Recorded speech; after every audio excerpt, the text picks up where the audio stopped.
s'il a pu avoir l'image d'un homme colérique et irritable, notamment durant certains événements après la disparition de sa mère Élisabeth II, Charles III 74 ans, peut se montrer aussi particulièrement jovial. Si est ainsi qu'il a été vu lors de la réception pour les communautés britanniques d'Asie de l'Est et du Sud-Est au palais de Buckingham le 1er février 2023.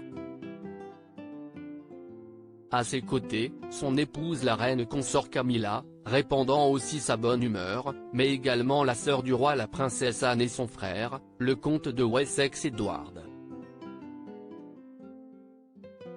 Cette fête qui braque les projecteurs sur des personnalités des communautés britanniques d'Asie de l'Est et du Sud-Est a mis en valeur la superbe Alexa Chung, vedette de 39 ans au Royaume-Uni. L'animatrice, mannequin et créatrice de mode continue d'honorer son statut de femme la mieux habillée du monde que Vogue lui avait décerné en 2009 avec une robe étincelante couleur nude qu'elle a recouverte lors de la soirée d'un élégant blazer noir. Elle était accompagnée à l'événement de son frère Dominic Chung, expert du monde musical. Charles se prépare pour son couronnement. La pression monte toutefois à Buckingham à l'approche du couronnement du roi Charles III, le 6 mai à l'abbaye de Westminster. Buckingham veut faire de cet événement historique un moment de fête, qui donne l'occasion aux gens de se réunir. La famille royale sera-t-elle elle-même réunie? Buckingham n'a pas indiqué dans son communiqué si Harry et son épouse Meghan, exilés en Californie, seront présents, mais ils vont bel et bien être invités selon le Daily Mail.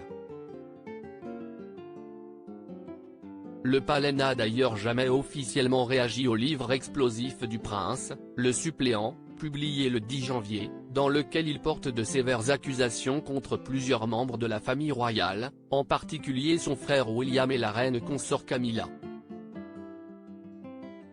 Ces célébrations populaires rappellent celles qui ont eu lieu en juin 2022 pour le jubilé de platine d'Élisabeth, pour ses 70 ans de règne. Dans tout le Royaume-Uni, des dizaines de milliers de déjeuners et pique-niques entre voisins avaient été organisés pour célébrer cette monarque extrêmement populaire. Le lundi 8 mai, qui sera un jour férié, les gens seront encouragés à faire du bénévolat. Cette démarche vise à rapprocher les gens et à créer un mouvement de bénévolat qui durera après le week-end du couronnement, a indiqué le palais.